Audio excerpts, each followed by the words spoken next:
Okay, very good. We are in Black Hat 2016 in London. Beautiful venue where we can talk about security all the time. And this time I'm gonna ask you about a brief introduction of yourself. Sure. And I just want to know from you what's the status and the situation today of how people are the entry point of an infrastructure.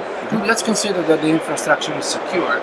Let's talk about people and how people hacking and all that stuff is a problem, and then maybe we'll have a little bit of something how we can protect these people. Absolutely. So I'm Bob Adams. I'm with Mimecast, and I'm a sales engineer and a cybersecurity strategist.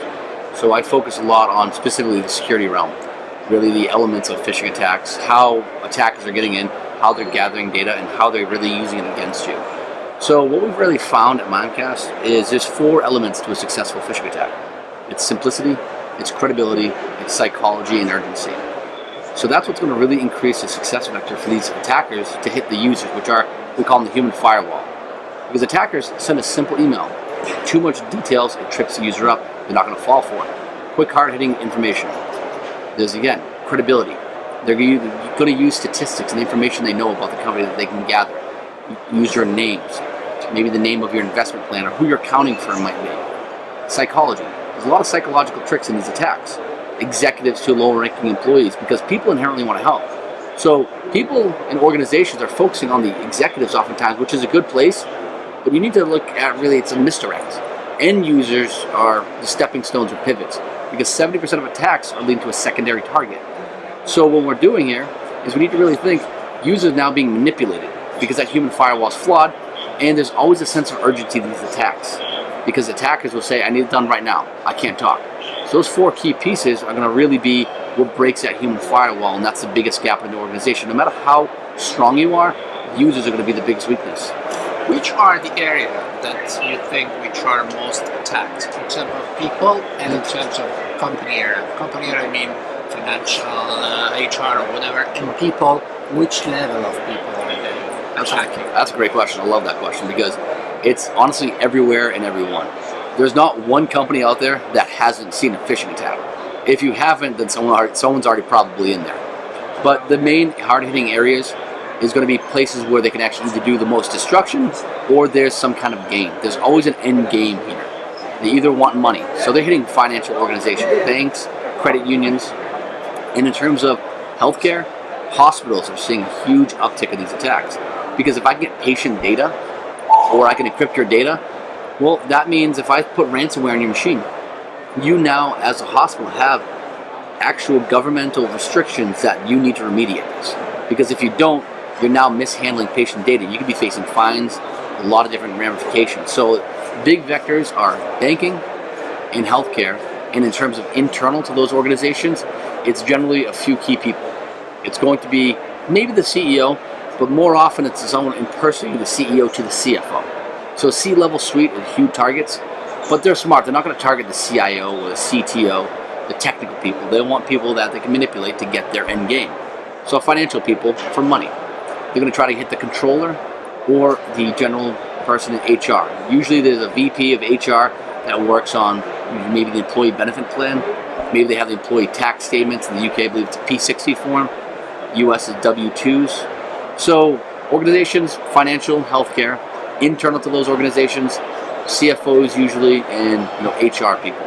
Aside from that, I say John end user is also still a target. We can't forget about that. How can you describe a sequence of an attack? So how do you think it's done end to end? Because what we see in a company is just a phishing mail coming in, and then we struggle to make the protection or do the protection or something. What is in your experience the end-to-end process to do this?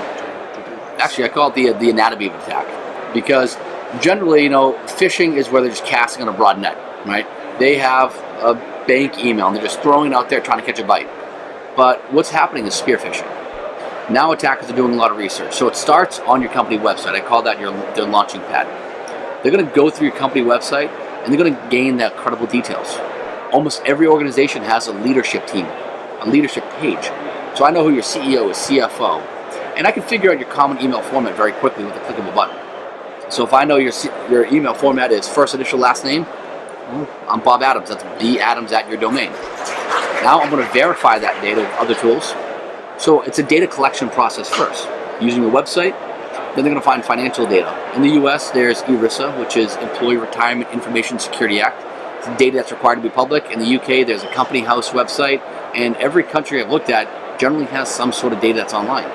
So they start to gather that financial piece because they need to, again, know it's worth it. If I'm targeting an organization that has no money, what's the point? So now that I've invested some of that time, comes execution.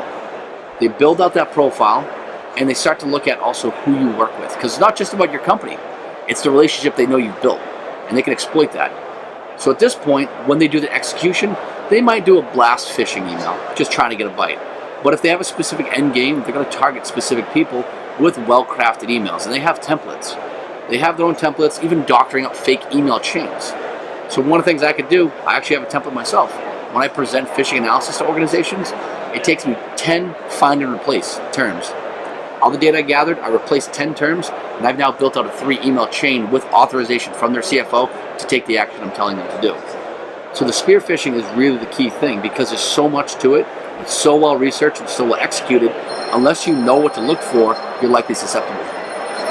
Okay, where do you think it is starting, and which are the, if it is possible to understand, the organization taking advantage of this? Just to understand what's behind. Sure. So because I know that's for money, for sure. Yeah. That's for secret gathering, for sure. Yeah, but data mining. What's behind this? Because this is, in my opinion, definitely a new way of making crime. Oh, so yeah. there must be structures. There must be something behind. It's not just one person waking up in the morning and sending a phishing mail. Sure. So what is behind? Is bad employees, crime organization, countries? So that another fantastic thought, because in reality, yeah, sometimes it's we call it lone wolf, right? One person, sure.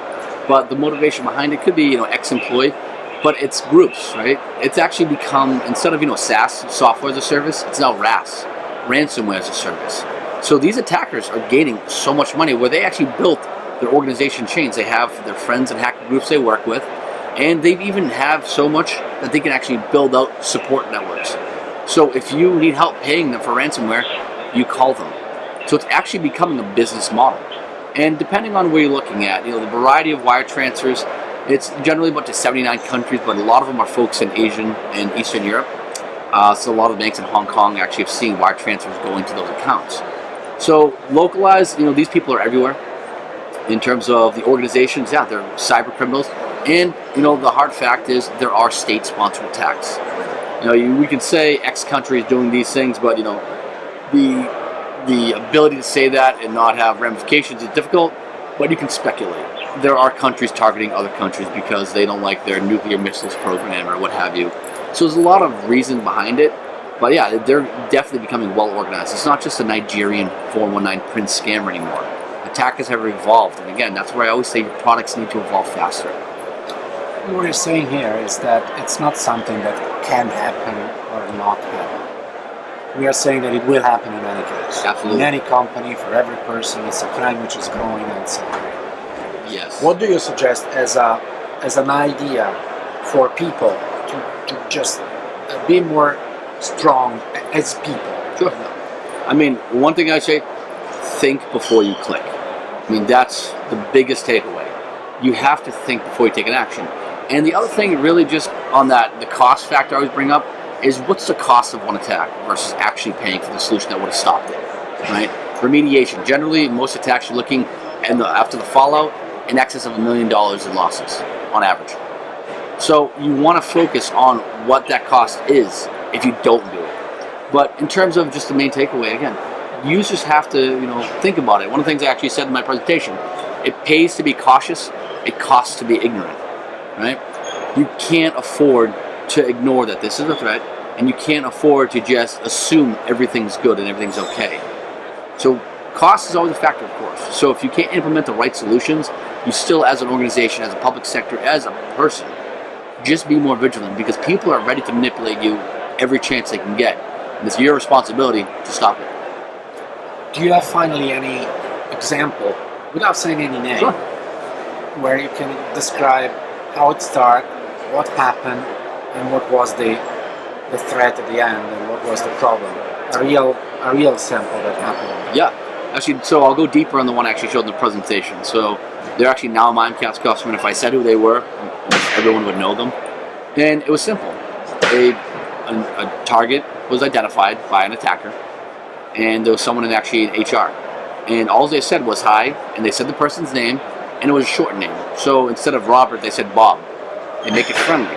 And they said, again, that email, kindly prepare all W-2 wage and tax statements and send in a PDF. Thanks, in all caps, again, President. Now, in order to execute these attacks, a lot of times, attackers will go and register similar domains, etc., but it doesn't have to be that. In that example, which actually happened, the email was from president_office@AOL.com. That's it. Now that employee saw the email from the all caps president asking for everything in the PDF of every employee's W-2 statements. She sent it off. And that's how simple it can be. So it doesn't need to be, the Hollywood attack. It's very simple. Create a free mail account, email someone pretending to be somebody else, and you're in. But you have to identify that target. So the final statement is that it is more on the content of the message you receive than on the boundaries. If the content is targeted to you in a very well mood or whatever, then it will hit the point. Again, yes. More than creating a fake bogus domain which is similar to the original domain or all that stuff. Oh, yeah.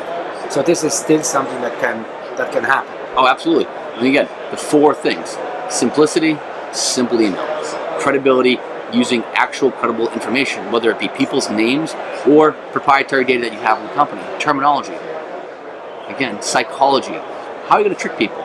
Even wire transfer emails, they're smart enough to not say $50,000 even, because that would catch someone's eye. So they know to use arbitrary numbers that wouldn't pick up on you. You wouldn't notice that. And then it's always, again, urgent. And they always make a note to say, I need this done now, or it needed to be done yesterday, but I'm in a meeting, I can't talk. So at this point, with a simple email, without too much to kind of raise any red flags, with credible details, manipulating people, and they need it done now, I'm going to do it, and then I'm also, as soon as I hit send, I'm going to realize I shouldn't have done that. But now it's gone. Yeah. Okay. Thank you. Thank you very much. Appreciate it. Thank you very much for that. Thank you.